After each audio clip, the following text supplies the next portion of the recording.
A centralidade e supremacia do Senhor Jesus Cristo, por T. Austin Sparks. Capítulo 4. A centralidade e supremacia de Cristo como cabeça de todo principado e potestade.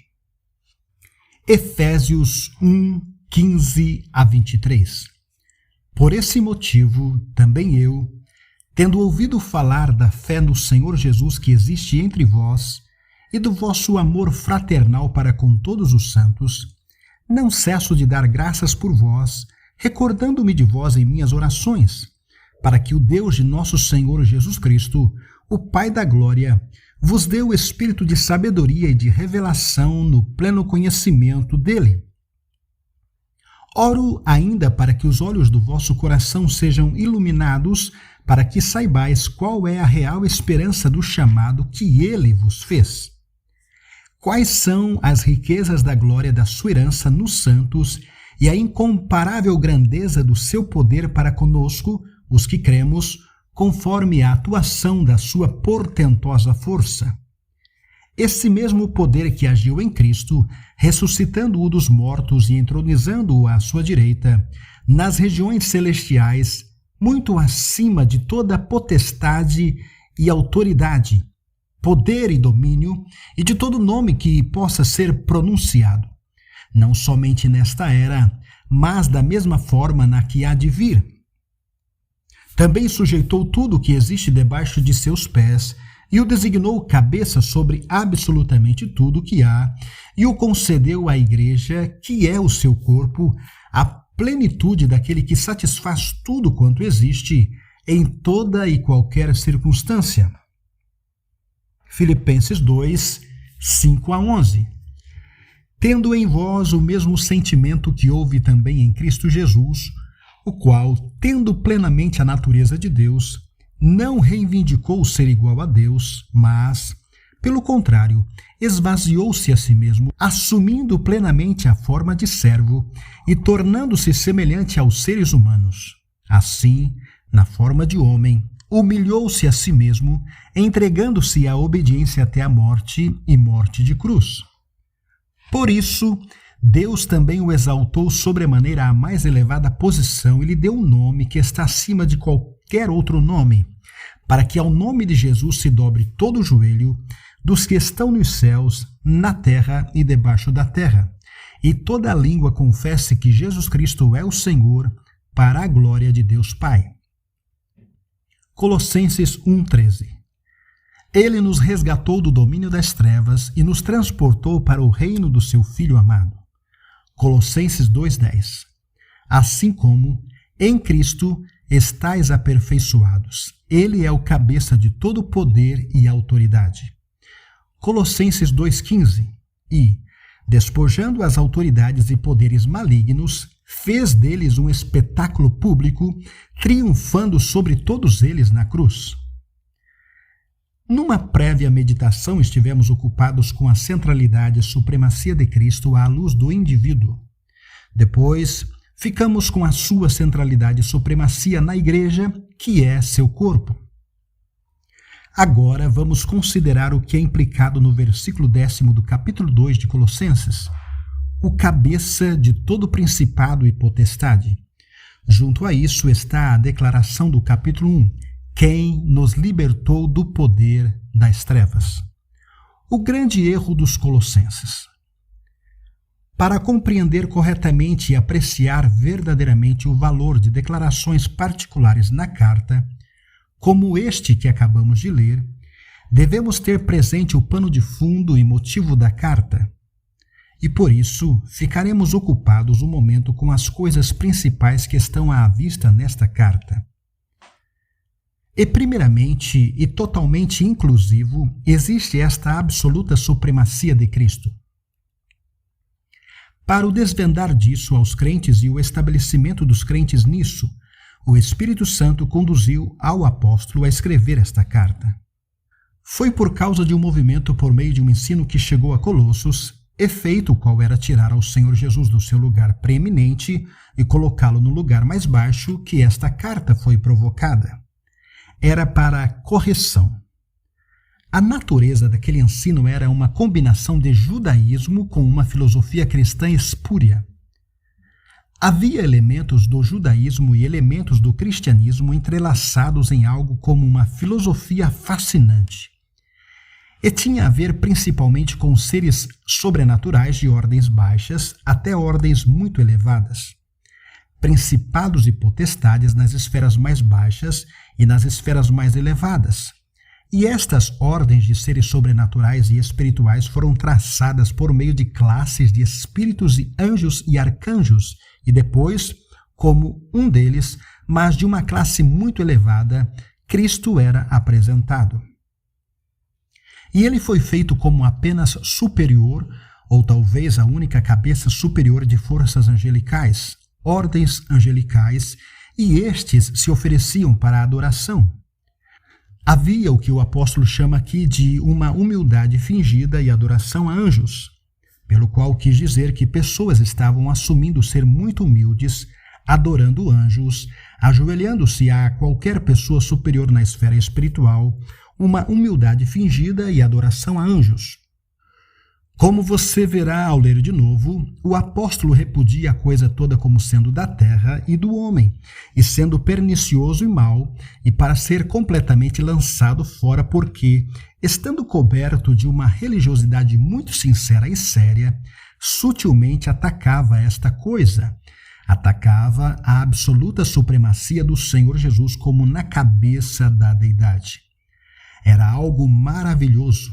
Atraía a adoração, até levava a adoração de Jesus, lhe dava um lugar muito alto nas ordens celestiais, representava uma devoção muito grande e com seus ritos externos que foram tomados das ordenanças judaicas, as quais você verá na carta, capturava muitos e eles o aceitavam como uma revelação maravilhosa e como uma verdade a ser recebida e obedecida.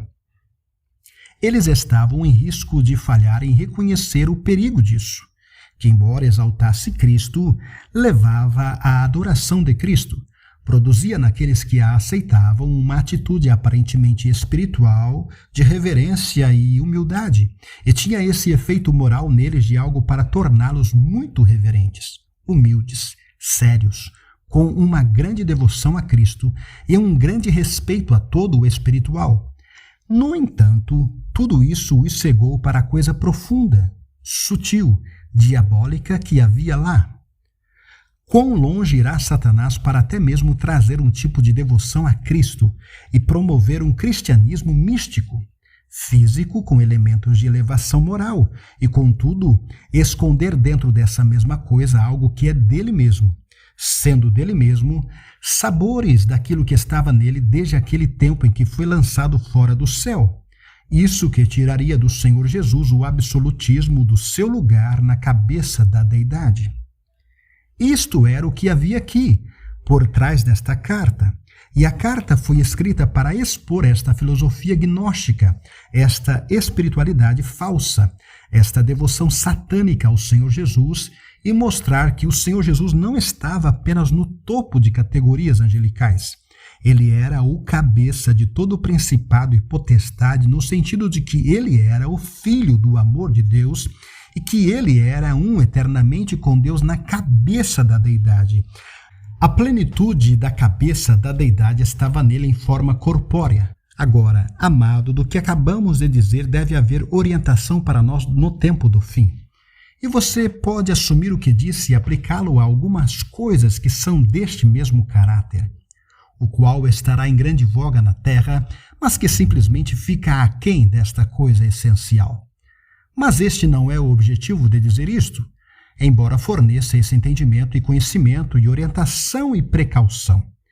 Ele é cabeça de todo principado e potestade.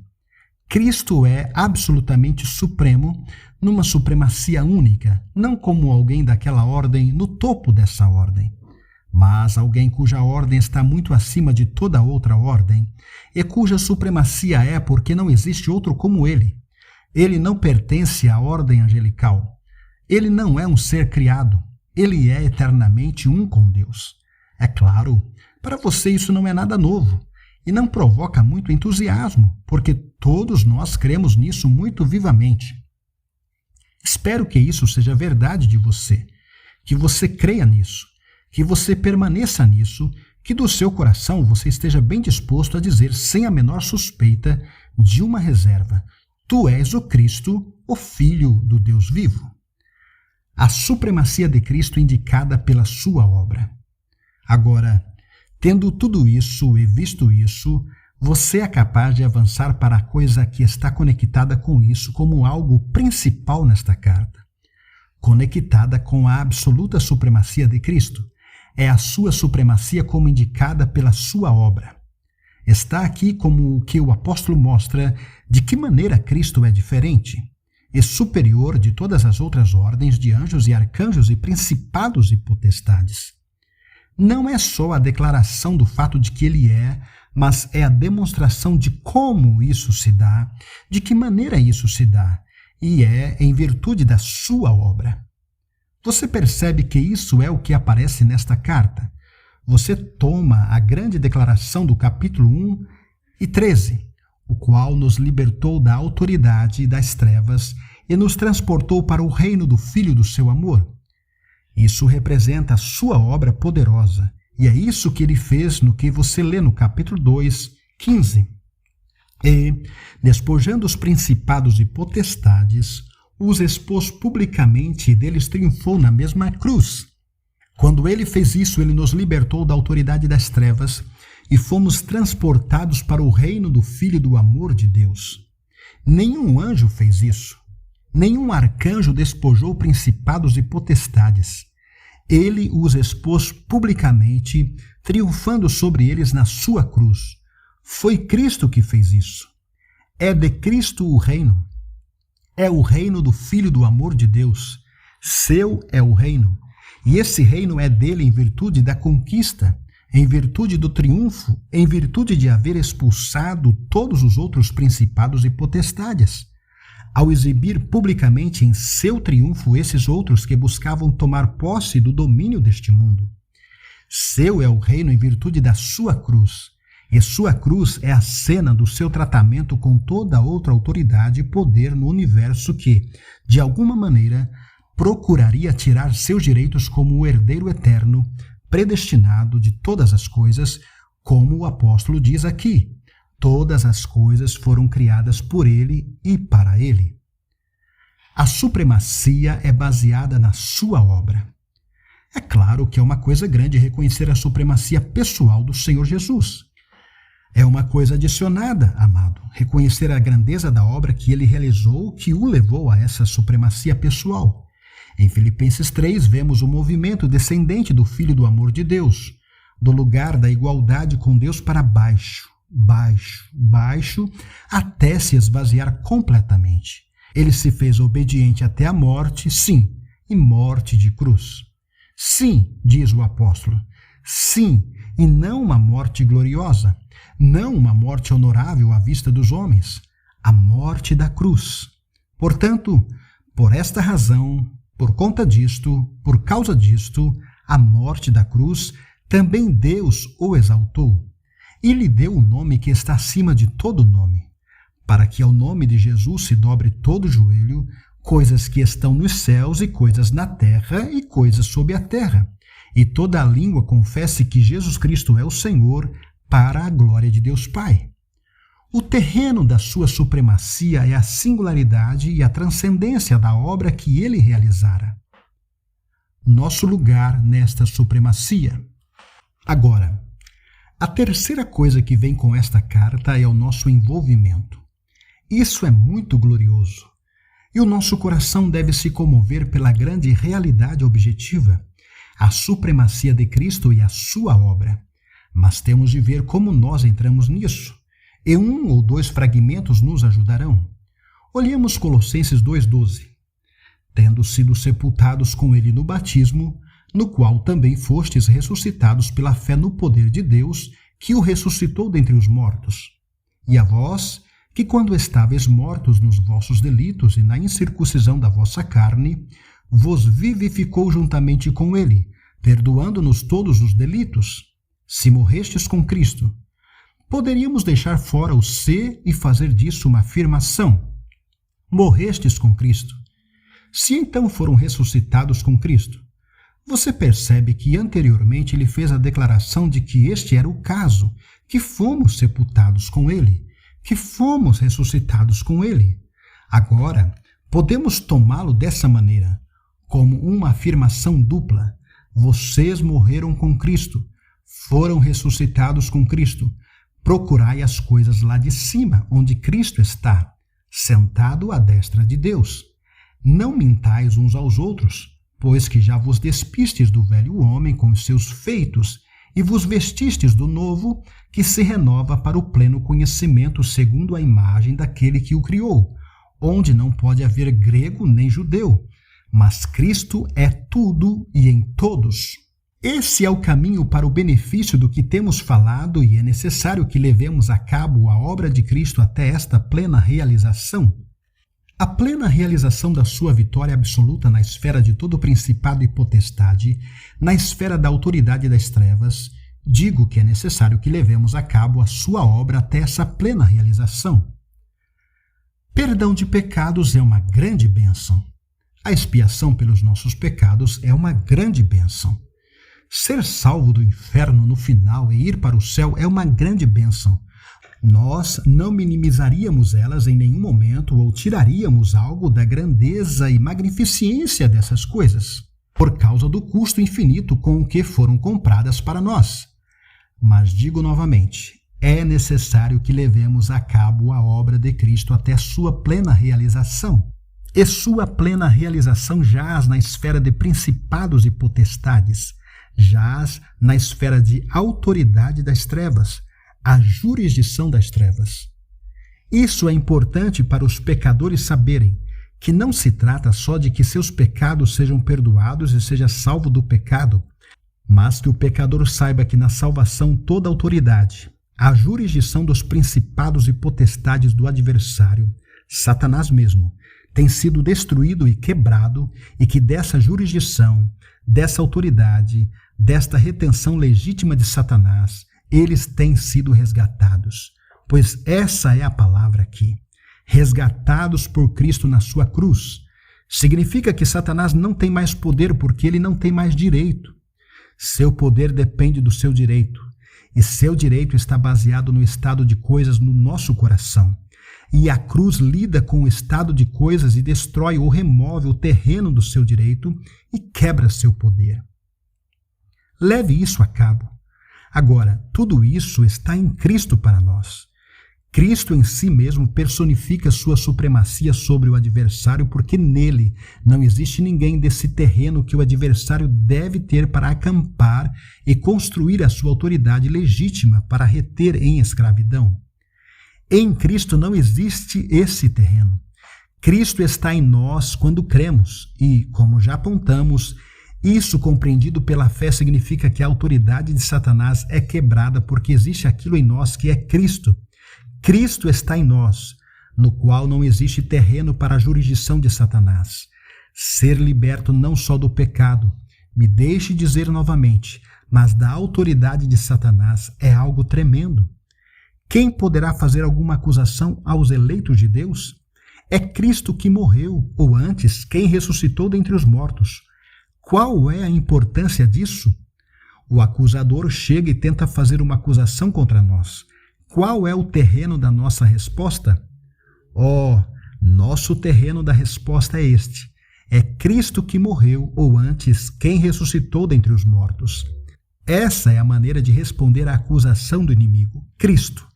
Quem triunfou sobre o pecado e sobre todos os terrenos da autoridade de Satanás. Você e eu nunca poderemos enfrentar o inimigo em nós mesmos.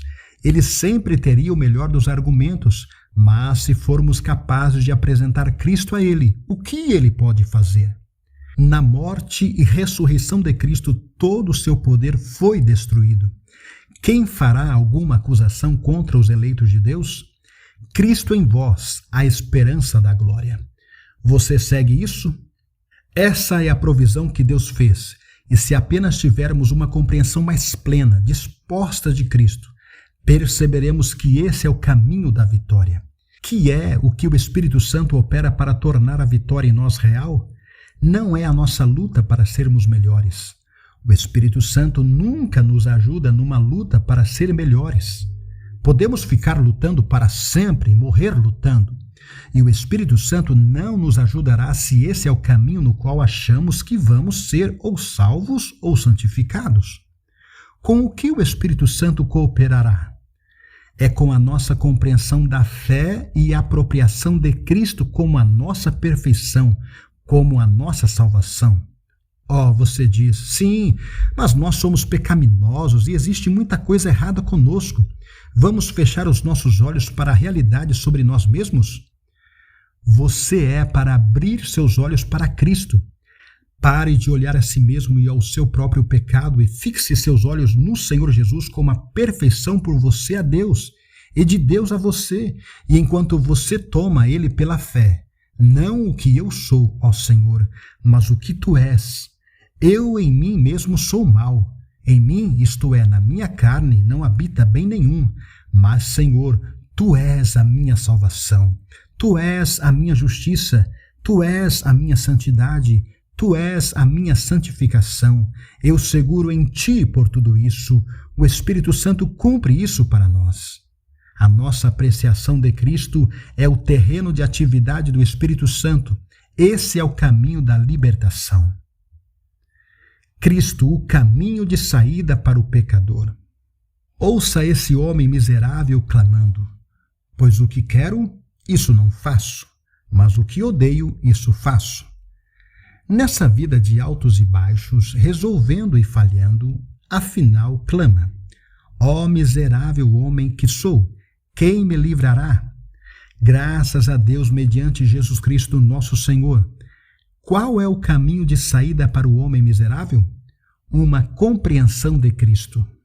Não de suas lutas, suas resoluções, seus esforços para tomar uma decisão de que hoje vai ser melhor, e voltando e tendo que se arrepender no final do dia. Não, não. É a nossa fé que se assegura em Cristo que é a saída, o terreno positivo da vitória. Tente esse caminho. Deus honra o seu Filho e Deus honra a sua fé no seu Filho. É Cristo quem morreu, ou antes, quem ressuscitou dentre os mortos. Triunfante é Cristo em vós, o cabeça de todo principado e potestade. Isto para o não salvo é um fato necessário. Se nós tivéssemos sido convertidos na força disto, teríamos sido crentes mais fortes desde o princípio. Se apenas tivéssemos conhecido isto quando primeiramente fomos salvos, teríamos pulado para algo que veio para nós muitos anos mais tarde. Que a pregação da salvação seja completa. Você obtém um diferente tipo de convertido por completo quando você leva a obra de Cristo até a sua última realização. Quando não é somente pregado que seus pecados serão perdoados e você irá para o céu e não o inferno. Talvez um pouco mais do que isso, mas é infinitamente mais do que isso. E se apenas pregássemos a plenitude da obra de Cristo, teríamos convertido os que foram em frente, a passos largos, e alcançado a maturidade mais cedo do que a maioria está fazendo. E acharemos que a maioria das nossas convenções são absolutamente desnecessárias, pois elas são principalmente para nos levar ao lugar onde devemos ter chegado quando fomos convertidos. O pregador precisa conhecer isto. É necessário para o crente. Gostaria de dizer somente que é necessário para o obreiro, o pregador do Evangelho, aquele que tem a ver com as almas. Você não será um pregador popular, é claro, se você pregar isto. Você descobrirá, mais do que nunca, que o inferno sairá contra você. E muitos do povo do Senhor se tornarão contra você, mas é necessário. Tome o caso dos pagãos, embora o que tenhamos nos pagãos é somente óbvio e patente. A mesma coisa é válido no caso dos iluminados, civilizados, porém não é tão óbvio. Tem sido encoberto pela civilização e uma imensa tradição cristã. Mas no caso dos pagãos é muito patente. Qual é o problema com tantos convertidos do paganismo? Eles chegam até o assunto do perdão e salvação do pecado e fé no Senhor Jesus, mas um medo pungente, rastreador, perseguidor do mundo do espírito, A autoridade das trevas lhes segue, e muitas vezes essa é a coisa que lhes arrasta e lhes traz de volta para a escravidão. E por causa do medo disso e das consequências das suas ações ao escapar das tradições dos seus pais, do medo das consequências na esfera espiritual, do que lhes pode acontecer, do que lhes pode atingir, eles ficam de novo em escravidão e deixam o caminho e voltam. Se apenas pudéssemos trazer a eles, no poder do Espírito Santo no princípio, a proclamação daquele quem nos libertou do poder, a autoridade das trevas, e nos transportou para o reino do Filho do seu amor, e conseguir isso, nós veríamos diferentes resultados. Leve isso para eles. Amado, o mesmo acontece aqui neste país como nos países pagãos, mas tenho dito que está velado. A autoridade das trevas é tão real aqui quanto é dentre os pagãos. O mesmo evangelho é necessário. E você descobrirá que até que você não tenha registrado o impacto da obra do Calvário de Cristo contra as forças espirituais por trás dos homens, você não forjará suas libertações completas. Nós crentes sabemos o que significa o inimigo tentar que fiquemos nas garras do medo, de novo, a respeito dele. A autoridade das trevas é uma coisa muito real para nós. Temos experiências, e se formos a nos render a elas, esse seria o fim de nós. Ele tenta nos trazer esse embate da autoridade das trevas, e se nos rendermos, se capitulamos, se o aceitamos, estamos derrotados.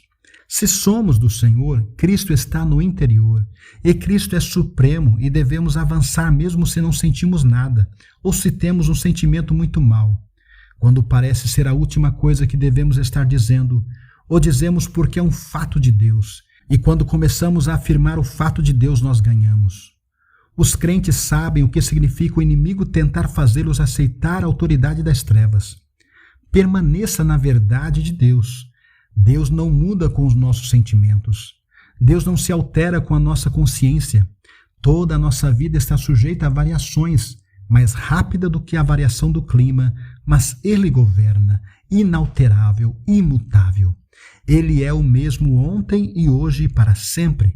E se Ele está no interior, Ele veio para ficar, e a vitória está na fé, crendo nisso, permanecendo nisso, se segurando disso, e devemos levar isso a cabo até seu final e plena realização. Ele é Senhor de tudo, cabeça de todo principado e potestade. Satanás, às vezes, tentará nos fazer crer que ele está no lugar de domínio, lugar de supremacia, mas desde o Calvário ele não está, nós permanecemos lá. O Senhor nos deu uma nova alegria no Filho do seu amor como supremo em toda a esfera. Lampeja dos nossos olhos o brilho da nossa ação de graças, alegre e arrependido, confiante e calmo. Então, por toda a vida e o que há após o viver, se deleite com a incansável música de um salmo. Sim, durante a vida, morte, através da tristeza e pecado, Ele nos é suficiente, pois Ele foi suficiente. Cristo, o fim, pois Cristo foi o princípio. Cristo, o princípio, pois o fim é Cristo.